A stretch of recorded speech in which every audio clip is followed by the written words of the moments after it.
Akshay start करते हैं अपना अगला लेक्चर केमिकल इक्विलिब्रियम का। लास्ट लेक्चर के अंदर हमने कुछ फैक्टर अफेक्टिंग इक्विलिब्रियम कांस्टेंट पढ़ा था, जिसके हमने कुछ पॉइंट्स देखे थे। जैसे पहला पॉइंट स्टोइकियोमेट्री, सेकंड पॉइंट फिर हमने देखा था उसके अंदर अगर हम किसी कोफिशिएंट से मल्टीप्लाई करते हैं तो फिर थर्ड चीज़ हमने देखी थी कि अगर मल्टीपल रिएक्शंस दी हुई हो तो किस तरीके से उसके इक्विलिब्रियम कांस्टेंट में चेंजेस आते हैं। ये सारी चीज़ें हमने लास्ट लेक्चर के अंदर पढ़ा था। ठीक है, अब उस आगे चलते हैं उसके फोर्थ फैक्टर की तरफ, जो है टेम्परेचर। टेम्परेचर का इफेक्ट क्या होता है इक्विलिब्रियम कांस्टेंट पे, आज वो देखने वाले हैं। ठीक है, टेम्परेचर का इफेक्ट पढ़ने से पहले मैं तुम्हें एक इंपॉर्टेंट चीज बता देता हूँ। यहाँ पे टेम्परेचर एक अकेला ऐसा फैक्टर है, एक ऐसी प्रॉपर्टी जो है टेम्परेचर, उस टेम्परेचर से ही तुम इक्विलिब्रियम कांस्टेंट को चेंज कर सकते हो। बाकी कोई भी फैक्टर इक्विलिब्रियम कांस्टेंट को चेंज नहीं कर सकता। फैक्टर से मेरा क्या मतलब है? फैक्टर से मेरा मतलब है ना तो तुम प्रेशर से कर सकते हो, मतलब अगर तुम प्रेशर में चेंजेस करते हो तो के इक्विलिब्रियम कांस्टेंट पे कोई भी इफेक्ट नहीं पड़ता। अगर तुम कॉन्सेंट्रेशन चेंज करते हो तो भी इक्विलिब्रियम कांस्टेंट पे कोई फर्क नहीं पड़ता। मैं इक्विलिब्रियम नहीं बोल रहा हूँ, मैं इक्विलिब्रियम कांस्टेंट पे कोई इफेक्ट नहीं पड़ता ये बोल रहा हूँ। दोनों अलग अलग चीज़ें हैं, इसको काफ़ी ध्यान से सुनोगे। आज का लेक्चर काफ़ी ज़्यादा इंपॉर्टेंट है। इक्विलिब्रियम पे फर्क पड़ेगा, लेकिन इक्विलिब्रियम कांस्टेंट पे फर्क पड़ेगा ओनली फ्रॉम टेम्परेचर। एक अकेला फैक्टर है जिससे इक्विलिब्रियम कांस्टेंट पे फर्क पड़ता है। बाकी कोई भी फैक्टर ले लो, चाहे तुम प्रेशर ले लो, चाहे तुम कैटलिस्ट ले लो, चाहे तुम कंसंट्रेशन ले लो, इन चीज़ों को अगर तुम चेंज करोगे तो इक्विलिब्रियम कांस्टेंट में कुछ चेंजेस नहीं होगा। अगर लेकिन टेम्परेचर अगर चेंज कर दिया तो हाँ, तुम्हारा इक्विलिब्रियम कांस्टेंट चेंज हो जाएगा। ये काफ़ी ज़्यादा इंपॉर्टेंट चीज़ है, इसीलिए मैंने यहाँ पे पॉइंट लिखा हुआ है, equilibrium constant is only word use किया हुआ है मैंने यहाँ पे, only depend upon the temperature. मतलब एक ही फैक्टर है टेम्परेचर, इसके अलावा कोई भी फैक्टर नहीं है जिससे हम कोई चीज़ को वेरी करके क्या कर सकते हैं, इक्विलिब्रियम कांस्टेंट को चेंज कर सकते हैं। ठीक है, काफ़ी इंपॉर्टेंट चीज़ है, याद रखना है। ठीक है, सबसे ज़्यादा इंपॉर्टेंट लाइन है पूरे केमिकल इक्विलिब्रियम चैप्टर की, कि इक्विलिब्रियम कांस्टेंट किससे फर्क पड़ेगा, टेम्परेचर में चेंज करने पे इक्विलिब्रियम कांस्टेंट पे फर्क पड़ेगा। आगे चलते हैं, इक्विलिब्रियम कांस्टेंट से टेम्परेचर पे कैसे फर्क पड़ता है। तो उसके लिए एक इक्वेशन दी हुई है, वो इक्वेशन में पहले तुम्हारे यहाँ पे लिख देता हूँ। log of K2/K1 is equals to delta H divided by 2.303 R 1/T1 minus 1/T2। ठीक है, ये की इक्वेशन होती है। इस इक्वेशन को बोलते हैं want of equation, want of equation. ठीक है, ये काफी इंपॉर्टेंट चीज है। ये इक्वेशन कहाँ से निकल के आती है, ये इक्वेशन क्या होती है, इन सारी चीजों की बात हम अच्छे से करेंगे केमिकल काइनेटिक्स वाले चैप्टर के अंदर। फिलहाल के लिए तुम्हें क्या करना है, फिलहाल के लिए तुम्हें ये इक्वेशन को याद रखना है कि K1 और K2 क्या है। K1 क्या है, यहाँ पे मैं लिख देता हूँ, K1 है इक्विलिब्रियम कांस्टेंट, K1 है यहाँ पर equilibrium constant at temperature T1। T1 temperature पे इक्विलिब्रियम कांस्टेंट है। K2 क्या है यहाँ पे, equilibrium constant at temperature T2। Delta H क्या है, डेल्टा H है heat of reaction, delta H यहाँ पे है हीट ऑफ रिएक्शन। ठीक है, और यहाँ पे जो तुम्हारा टेम्परेचर है वो T2 क्या है, ग्रेटर देन T1 है। मतलब टेम्परेचर क्या किया है मैंने, इंक्रीज किया है। T1 टेम्परेचर पे K1 था तो T2 पे क्या हो गया तुम्हारा, K2 हो गया। ठीक है, तो इस चीज को थोड़ा सा देखते हैं। अब अगर मैं बात करूं कि टेम्परेचर चेंज करेंगे तो K पे क्या फर्क पड़ेगा, इन चीजों को हम थोड़ा सा देखते हैं। ठीक है, तो इन चीजों को देखने के लिए हम स्टार्ट करते हैं केस वन को हम यहाँ पे लेते हैं। केस फर्स्ट अगर हम देखें कि अगर हमारे पास कोई भी इक्वेशन एंडोथर्मिक है, हमारे पास कोई भी इक्वेशन क्या है, एंडोथर्मिक रिएक्शन है। सपोज एंडोथर्मिक का मतलब क्या है, डेल्टा एच क्या है, पॉजिटिव है। ये चीज समझ में आ रही है कि डेल्टा एच क्या होगा, पॉजिटिव होगा। चलो मान लिया कि डेल्टा एच क्या है, पॉजिटिव है। अब डेल्टा एच पॉजिटिव है तो उसको थोड़ा सा समझोगे। अब T2 बड़ा है ना, T2 बड़ा है, ये चीज समझ में आ रही है, T2 बड़ा है, T2 बड़ा है, बहुत बढ़िया। तो 1/T2 क्या होगा, बहुत छोटा। अब T1 छोटा है तो 1/T1 with compare to T2 क्या होगा, बड़ा। मतलब ये ओवरऑल वैल्यू क्या आएगी, पॉजिटिव। ये वाली वैल्यू की बात कर रहा हूं कि ये वाली वैल्यू तुम्हारे पास क्या निकल के आएगी, ये निकल के आएगी पॉजिटिव। ये चीज समझ में आ रही है, फिर से समझ आ रहा हूँ।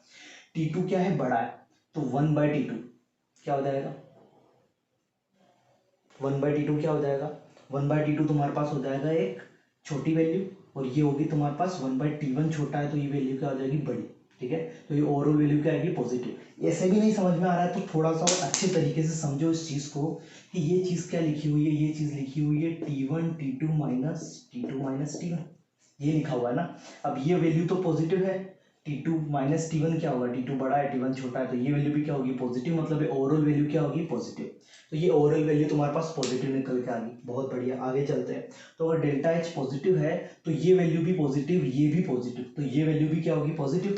तो ये वैल्यू पॉजिटिव होगी तो मैं लिख रहा हूँ log of K2/K1 is greater than 0, ये लिख सकता हूँ ना मैं, क्योंकि ये चीज़ भी पॉजिटिव है और ये चीज़ भी पॉजिटिव है, मतलब ये चीज़ पॉजिटिव है, ये चीज़ पॉजिटिव, मतलब ये चीज़ क्या है ग्रेटर देन 0। अब ग्रेटर देन 0 तो इसको समझते हैं, ये क्या चीज़ लिखी हुई है, ये चीज़ लिखा हुआ है log of K2 minus log of K1 is greater than 0, ये लिखा हुआ है ना। अगर ये चीज़ लिखी हुई है तो एक तरीके से क्या लिखा हुआ है log of K2 greater than log of K1, ये चीज़ लिखी हुई है। अगर ये चीज़ लिखी हुई है तो इसको और अच्छे से देखते हैं, ये चीज़ लिखा हुआ है K2 greater than K1, K2 greater than क्या है K1 है। K2 ग्रेटर देन K1 का मतलब क्या है कि T2 टेम्परेचर पे जो K निकाला और जो T1 टेम्परेचर पे जो K निकाला, तो T2 टेम्परेचर वाला ज़्यादा है, T2 टेम्परेचर वाला ज़्यादा है, तो T2 टेम्परेचर भी ज़्यादा है, तो अगर हमने टेम्परेचर बढ़ाया तो K क्या हो गया, K बढ़ गया। तो K बढ़ गया तो हमें यहाँ से पता चलता है कि अगर कोई भी प्रोसेस एंडोथर्मिक है और अगर उसमें हमने टेम्परेचर बढ़ाया तो टेम्परेचर बढ़ाने से उसका K बढ़ता है।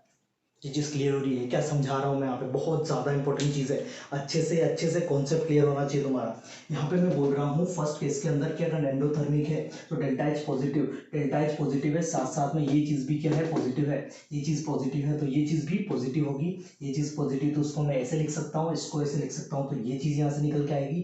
उसके बाद ये हो जाएगा, इसको K2 ग्रेटर देन K1 आ रहा है, K2 क्या है इक्विलिब्रियम कांस्टेंट है T2, K1 क्या है इक्विलिब्रियम कांस्टेंट है T1। तो यहाँ से क्या पता चल रहा है कि अगर एंडोथर्मिक प्रोसेस के अंदर टेम्परेचर बढ़ाते हैं तो उसका K क्या हो जाता है बढ़ जाता है, काफ़ी ज़्यादा इंपॉर्टेंट चीज़। तो आई थिंक केस 1 क्लियर हो गया होगा। अब बात करते हैं हम केस 2 की, तो बात करते हैं जल्दी से केस 2 की। केस 2 क्या बोलता है, चलो बहुत बढ़िया। तो केस 2 की बात करते हैं, केस बी। चलो केस बी क्या बोलता है, केस बी में बोल रहा हूं कि कोई अगर एक्सोथर्मिक रिएक्शन है, कोई हमारे पास एक्सोथर्मिक रिएक्शंस है, उसका डेल्टा एच क्या होगा नेगेटिव, हाँ ना डेल्टा एच नेगेटिव होगा, बहुत बढ़िया। इक्वेशन लिख रहा हूँ फिर से वन टॉप वाली इक्वेशन क्या थी, इसको याद रखना है तुम्हें, log of K2/K1 is equal to delta H divided by 2.303 R 1/T1 minus 1/T2। याद रहेगी इक्वेशन, ये काफी ज्यादा इंपॉर्टेंट इक्वेशन है। अगर एक्सोथर्मिक है तो ये चीज क्या है नेगेटिव, और ये चीज तो अभी हम बात कर चुके हैं ना कि पॉजिटिव ही है, क्यों, क्योंकि T2 ग्रेटर देन क्या है T1। ये चीज नेगेटिव, ये चीज पॉजिटिव, तो नेगेटिव इंटू पॉजिटिव नेगेटिव, मतलब ये चीज क्या होगी नेगेटिव। तो यहां से पता चल रहा है कि log ऑफ K2/K1 क्या आएगा, log ऑफ K2/K1 आएगा लेस देन 0। अगर ये लेस देन 0 आएगा तो log of K2 minus log of K1 क्या आएगा लेस देन 0, बहुत बढ़िया। तो इससे क्या चीज पता चल रही है, इससे पता चल रही है कि K2 क्या होगा लेस देन K1, K2 क्या होगा लेस देन K1, मतलब जो नया आ रहा है, जो नया इक्विलिब्रियम कांस्टेंट आ रहा है वो क्या हो गया कम हो गया, इससे जो पहला वाला इक्विलिब्रियम कांस्टेंट था। तो इससे क्या पता चल रहा है, इससे पता चल रहा है कि अगर कोई एंडोथर्मिक प्रोसेस है, अगर कोई एंडोथर्मिक प्रोसेस है तो उसमें टेम्परेचर बढ़ाने पे K कम होता है, टेम्परेचर बढ़ाने पे K क्या होता है कम होता है। तो याद रखना है एंडोथर्मिक अगर आ गया तो टेम्परेचर बढ़ाओगे तो K बढ़ेगा, लेकिन अगर एक्सोथर्मिक आ गया तो टेम्परेचर बढ़ाओगे तो K कम होगा।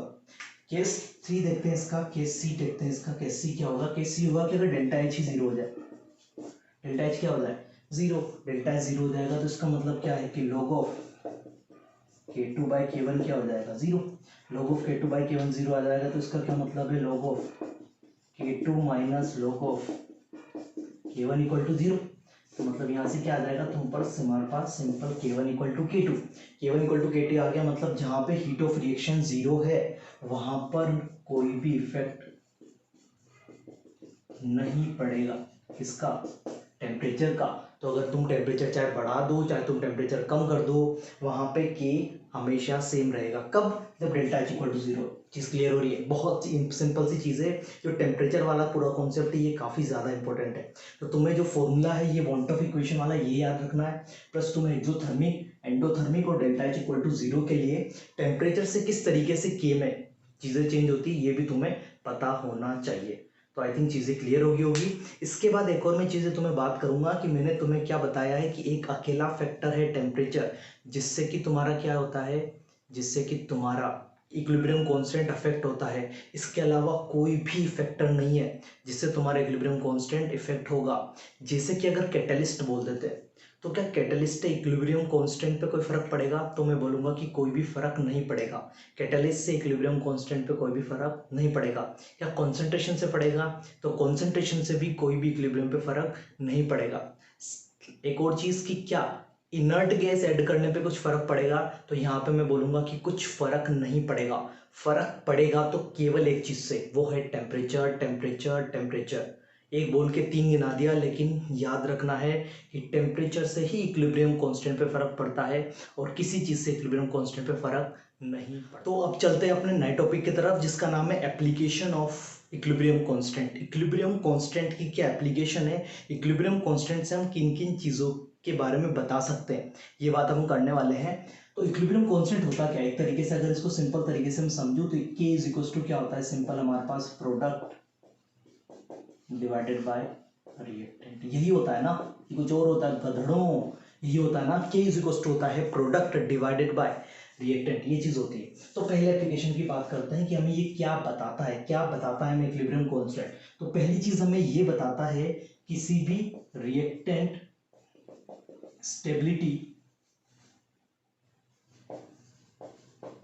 Stability of reactants and products. पहली चीज क्या बताता है हमें? ये पहली चीज बताता है किसी भी रिएक्टेंट और प्रोडक्ट की स्टेबिलिटी के बारे में हमें ये एक्सप्लेन करता है। ठीक है, तो देखते हैं कि किस तरीके से समझाता है, थोड़ा सा अच्छे से देखते हैं। फिर से सिमिलर चीज लिख रहा हूँ कि इक्वल टू क्या होता है? Simple product divided by reactant. ठीक है, अगर के ज्यादा है, के ज्यादा है मतलब क्या है? प्रोडक्ट ज्यादा है। प्रोडक्ट ज्यादा है इसका मतलब क्या है कि कौन ज्यादा स्टेबल है? प्रोडक्ट ज्यादा स्टेबल है। अगर के की वैल्यू ज्यादा है, के की वैल्यू ज्यादा है मतलब प्रोडक्ट ज्यादा स्टेबल है, क्योंकि के बहुत बड़ी वैल्यू है। सपोज 10⁵ है, 10⁶ है। तो अगर मैं सपोज बोलूं कि तुम्हें 10⁶ है, 10⁶ is equal to product upon reactant लिखा हुआ है। ठीक है, ये चीज समझ सकते हो। इसका मतलब क्या है कि अगर प्रोडक्ट 10⁶ है, ये बाय 1 लिखा हुआ ना, मतलब अगर इसको इससे रिलेट करें और इसको इससे रिलेट करें, मतलब एक अगर रिएक्टेंट है तो उसके ऊपर प्रोडक्ट कितना है? 10⁶, मतलब इक्विलिब्रियम पे कौन ज्यादा है?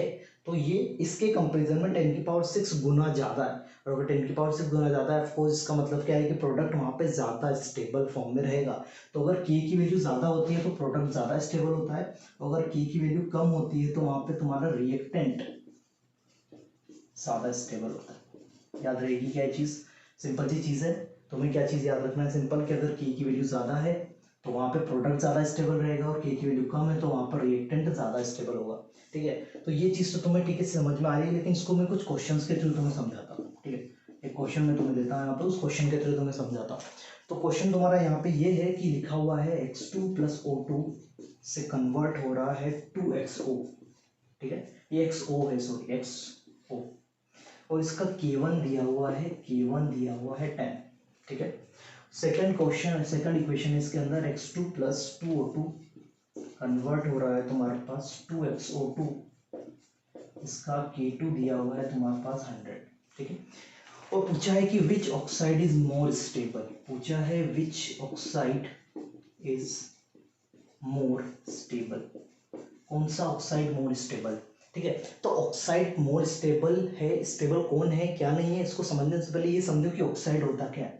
तो ऑक्साइड क्या है कि जिस तरीके से ये एक्स कुछ भी हो सकता है, तो ये ऑक्साइड है, ये दूसरा ऑक्साइड है। ठीक है, इन दोनों ऑक्साइड में कौन ज्यादा स्टेबल है, ये हमें पता लगाना है कि इन दोनों ऑक्साइड में कौन ज्यादा स्टेबल है। तो मुझे पता है कि अगर के ज्यादा होता है तो मतलब वहां पे प्रोडक्ट स्टेबल होता है, ठीक है, प्रोडक्ट क्या होता है, स्टेबल होता है, ये मुझे पता है।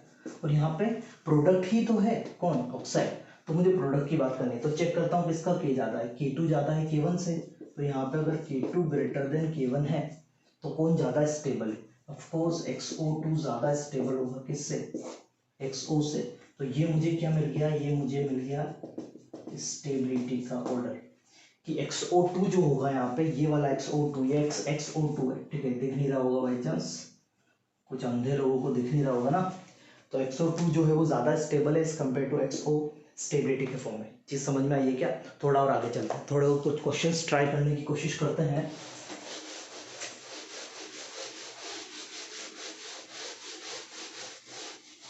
कुछ और क्वेश्चंस ट्राई करने की कोशिश करते हैं। जैसे कि एक और क्वेश्चन मेरे यहाँ पे लिखा हुआ है, 2NO gas is converted into N2 gas plus O2 gas और K1 दिया हुआ है 16, ठीक है, K1 16 दिया हुआ है। दूसरी इक्वेशन है मेरे पास, 2NO2 गैस कन्वर्ट हो रहा है N2 gas plus 2O2 gas जिसका K2 दिया हुआ है 25 और लिखा हुआ है विच ऑक्साइड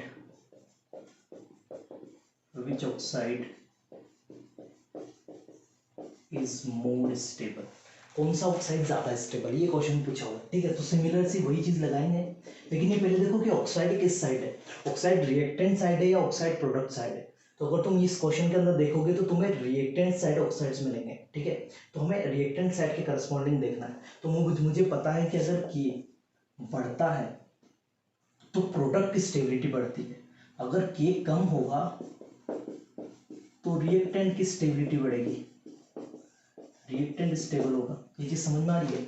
रिएक्टेंट स्टेबल होगा मतलब जिसका के कम होगा उसका रिएक्टेंट ज्यादा स्टेबल होगा। अब खुद सोचो कि के किसका कम है, मुझे पता है कि K1 और K2 में K2 बड़ा है, तो अगर K1 छोटा है तो K1 अगर छोटा है तो उसका रिएक्टेंट ज्यादा स्टेबल है, और रिएक्टेंट ज्यादा स्टेबल है तो उससे मुझे क्या पता चल रहा है कि NO is greater than NO2।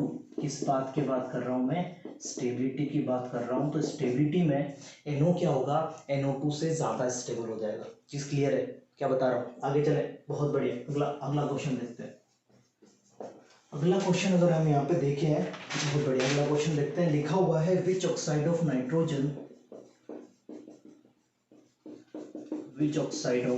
Nitrogen is more stable, ठीक है। ऑप्शंस दिए हुए हैं। फर्स्ट ऑप्शन से मैं यहाँ पे लिख रहा हूँ N2 gas plus 2O2 gas से कन्वर्ट हो रहा है 2NO2 गैस जिसका K1 दिया हुआ है 10⁻⁻3, ठीक है। इक्वेशन सेकंड लिखी हुई है 2N2 gas plus O2 gas convert हो रहा है 2N2O गैस में जिसका K2 दिया हुआ है 10⁻⁻1। सी ऑप्शन की बात करते हैं। लिखा हुआ है 2NO गैस से N2 gas plus O2 gas जिसका K3 दिया हुआ है 0.5, ठीक है। और डी ऑप्शन की बात करते हैं जिसमें लिखा हुआ है 2N2O3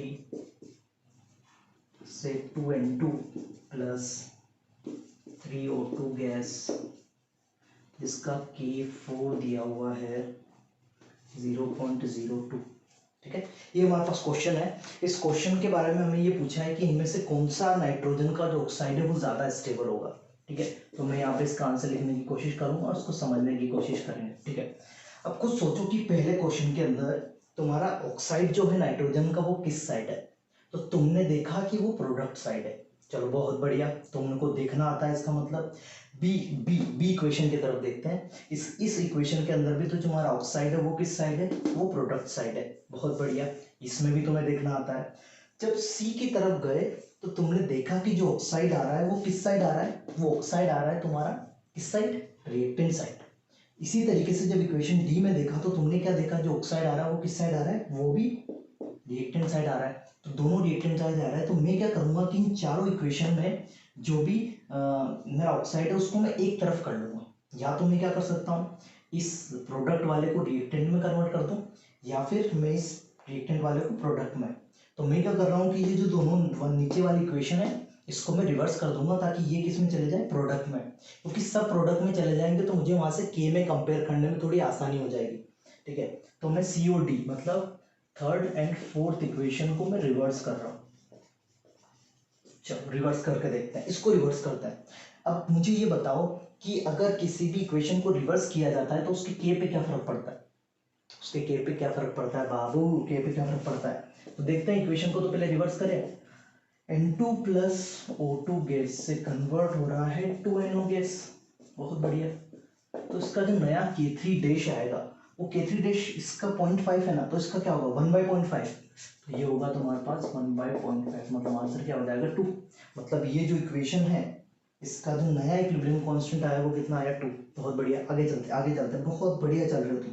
इसी फोर्थ वाली इक्वेशन को भी रिवर्स करके देखते हैं ना क्या होता है।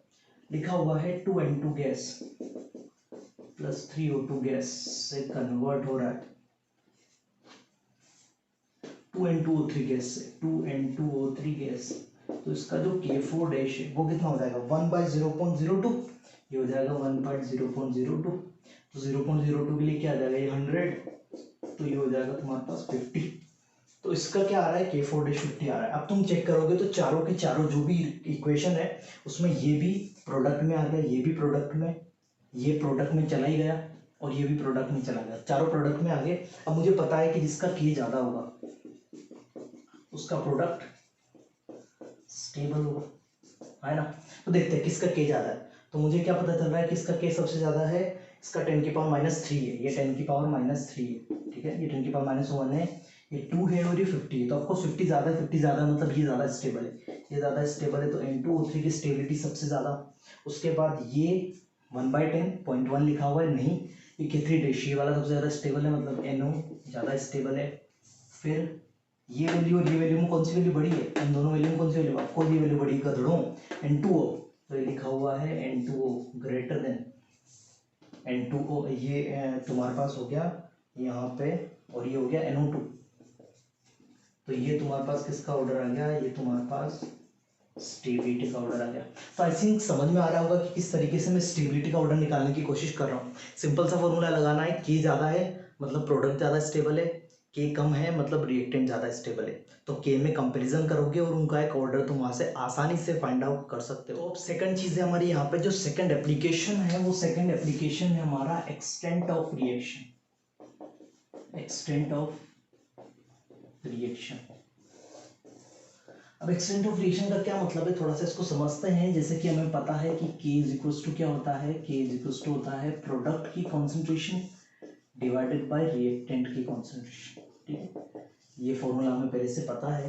तो सपोज अगर मैं बोलता हूँ कि अगर K की वैल्यू काफ़ी ज़्यादा है, K की वैल्यू काफ़ी ज़्यादा है, काफ़ी ज़्यादा मतलब क्या है कि ऑलमोस्ट रिएक्शन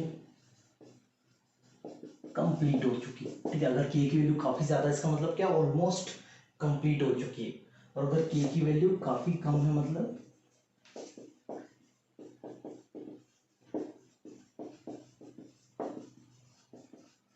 रिएक्शन बोल सकता हूँ अभी शुरू भी नहीं हुई है, मतलब रिएक्शन अभी शुरू भी नहीं हुई अगर K की वैल्यू काफ़ी कम है। जैसे कि अगर मैं थोड़ा सा इसको डायग्रामेटिकली समझाऊँ तो मैं बोल सकता हूँ मैं ये चीज़ कि अगर K की वैल्यू की बात कर रहा हूँ मैं यहाँ पे, K की वैल्यू, अगर K की वैल्यू 10⁻³ से अगर कम है तो इसका मतलब क्या है कि रिएक्शन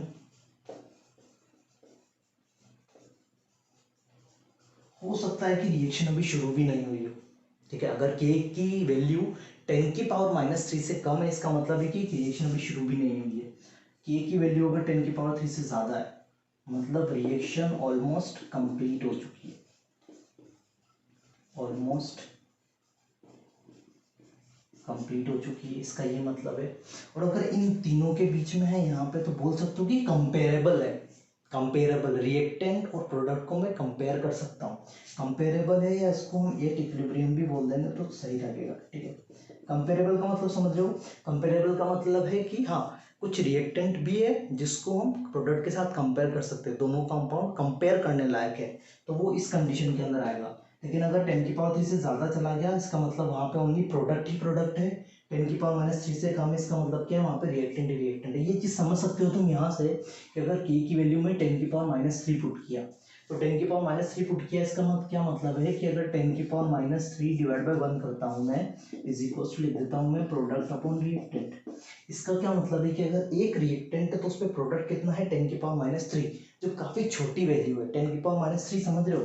10³ हो गया 1/1000।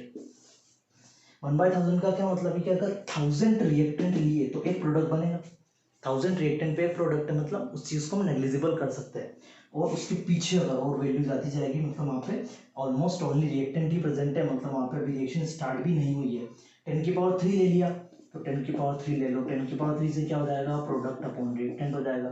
10³ का मतलब क्या है 1000, 1000/1 कर दें, मतलब अगर एक रिएक्टेंट है तो उसके करस्पॉन्डिंग प्रोडक्ट कितना है 10,000, एक हजार है। और इसका मतलब क्या है कि वहाँ पे प्रोडक्ट काफ़ी ज़्यादा है, प्रोडक्ट काफ़ी ज़्यादा है इसका मतलब रिएक्शन क्या हो सकती है ऑलमोस्ट कंप्लीट हो चुकी है। लेकिन अगर इन दोनों के बीच में इसका मतलब क्या है कि वो जो वैल्यू है वो कंपेरेबल वैल्यू है। चीज़ समझ में आ रही है कि आई थिंक क्या बोल रहा हूँ। एक दो क्वेश्चन यहाँ पे और देखते हैं, थोड़ा सा उन चीज़ों को समझते हैं। जैसे कि मेरे पास एक क्वेश्चन दिया हुआ है, एक एग्जाम्पल दिया हुआ है कि H2 gas plus Br2 gas से 2HBr गैस दिया हुआ है, ठीक है। और इसका K दिया हुआ है मुझे 5 × 10⁻40। इसका क्या मतलब है? अगर मुझे ये रिएक्शन देके बोल देता है कि इसका K 5 × 10⁻40 है, इसका मतलब क्या मतलब है? इसका मतलब है कि रिएक्शन ऑलमोस्ट कंप्लीट हो चुकी है बेटा, रिएक्शन ऑलमोस्ट कंप्लीट हो चुकी है। इसका मतलब ये है, ये फर्स्ट एग्जांपल था। सेकंड एग्जांपल में तो मैं यहाँ पे देता हूँ, लिखा हुआ है N2 gas plus O2 gas convert हो रहा है 2NO गैस में, इसका K दिया हुआ है तुम्हें 2 × 10⁻18। इसका क्या मतलब है? इसका मतलब है कि 10⁻18 का मतलब समझ रहे हो बहुत ज़्यादा छोटी वैल्यू, बहुत ज़्यादा छोटी वैल्यू मतलब क्या है कि रिएक्शन हार्डली प्रोसीड्स, मतलब रिएक्शन बोल सकते हो कि शुरू भी नहीं होगी शायद, इस तरीके से चीज़ है। लेकिन अगर मैं थर्ड पॉइंट की बात करूं, जैसे कि दिया हुआ है H2 gas plus I2 gas से 2HI गैस, इसका K दिया हुआ है 57 ब्रो, 57 जो वैल्यू है वो इन दोनों के बीच में आती है। और अगर इन दोनों के वैल्यू, क्योंकि यहाँ पे जीरो आएगा ना कहीं पे, इन दोनों के बीच में यहाँ पे जीरो आएगा, तो 57 आ रही है, मतलब रिएक्शन में क्या है, रिएक्शन में जो प्रोडक्ट और रिएक्टेंट है वो कंपेरेबल है, या इसको सिंपल में लिख रहा हूँ एट इक्विलिब्रियम। यहाँ पे हमें एक अच्छा खासा इक्विलिब्रियम देखने को मिलेगा। चीज़ समझ में आ रही है? तो आई थिंक चीज़ क्लियर हुई क्योंकि इसका सेकंड एप्लीकेशन क्या है, किसका, हमारा इक्विलिब्रियम कांस्टेंट का। तो इक्विलिब्रियम कांस्टेंट एक तो हमें स्टेबिलिटी के बारे में बताता है, किसकी, रिएक्टेंट और प्रोडक्ट। और इक्विलिब्रियम कांस्टेंट हमें ये भी बताता है कि कितने एक्सटेंट तक रिएक्शन कंप्लीट हुई है। तो आई थिंक दोनों चीज़ें क्लियर हो गई। क्वेश्चन सॉल्व करते हैं और उसको देखते हैं उसका आंसर क्या होगा, ठीक है। तो जल्दी से इसका आंसर निकालते हैं। क्वेश्चन तुम्हारे यहाँ पे दिया हुआ है Kc for the reaction is 2 × 10⁻³ अब क्या दिया हुआ है देखते हैं पहले। रिएक्शन में क्या लिखा हुआ है, 2A गैस से कन्वर्ट हो रहा है B gas plus C gas, ठीक है। इसका Kc मुझे कितना दिया हुआ है, इसका Kc दिया हुआ है 2 × 10⁻³, बहुत बढ़िया। और लिखा हुआ है किसी पर्टिकुलर टाइम पे एट एनी टाइम ए की कॉन्सेंट्रेशन, बी की कॉन्सेंट्रेशन, सी की कॉन्सेंट्रेशन बराबर है और उसकी वैल्यू 2 × 10⁻⁴ मोल पर लीटर दी हुई है, ठीक है। तो मुझे बताना है then in which direction reaction moves at equilibrium, मतलब इक्विलिब्रियम के लिए किस डायरेक्शन में रिएक्शन को मूव करना पड़ेगा। तो जब कभी भी इस टाइप का क्वेश्चन तुम्हारे पास आता है तो उसका मतलब तुम्हें वहाँ पे क्यू निकालने की जरूरत है, क्योंकि किसी पर्टिकुलर टाइम पे दिया हुआ है तो वहाँ पे क्यू निकालने की कोशिश करोगे कि क्यू क्या होगा। तो क्यू क्या होगा तुम्हारे पास, क्यू होगा इज इक्वल टू बी की कॉन्सेंट्रेशन, सी की कॉन्सेंट्रेशन डिवाइडेड बाय ए का स्क्वायर। बी की कॉन्सेंट्रेशन क्या है 2 × 10⁻⁴ इंटू 2 × 10⁻⁴ डिवाइडेड बाय 2 × 10⁻⁴ का स्क्वायर। ये चीज़ क्लियर हो रही है? तो अब यहाँ से ये चीज़ पूरा कैंसिल आउट हो जाएगी, आंसर क्या आ जाएगा 1। तो क्यू सी की वैल्यू क्या नहीं आ रही 1, मतलब क्यू सी की वैल्यू 1 है और के सी की वैल्यू 2 इंटू 10⁻³ है। कौन सी वैल्यू बढ़ी है? ऑफकोर्स कौन सी वैल्यू बढ़ी है? QC is greater than KC है। और अगर QC बड़ा है और KC छोटा है तो किधर जाना पड़ेगा? देखोगे तुम्हें चीज़ें पता होगी, आंसर आएगा बैकवर्ड डायरेक्शन। बैकवर्ड डायरेक्शन में हमें मूव करना पड़ेगा। बैकवर्ड डायरेक्शन में मूव करेंगे तो हम इक्विलिब्रियम के पास आसानी से पहुंच जाएंगे। चीज़ क्लियर है क्या बोलने की कोशिश कर रहा हूँ? तो आई थिंक चीज़ें क्लियर होगी। तो आज के लेक्चर के अंदर इतना ही रहेगा। तुम्हें क्या करना है, तुम्हें जो भी इस लेक्चर के नोट्स है वो तुम्हें डिस्क्रिप्शन में एक लिंक दिया हुआ है, वहाँ पे जाके उस लिंक पे क्लिक करोगे तो तुम्हें वहाँ पे नोट्स मिल जाएंगे। वहाँ से जाके तुम्हें चीज़ें लिख लेनी है और आसानी से चीज़ों को करते रहो, पढ़ते रहो। तब तक के लिए रहेगा बाय।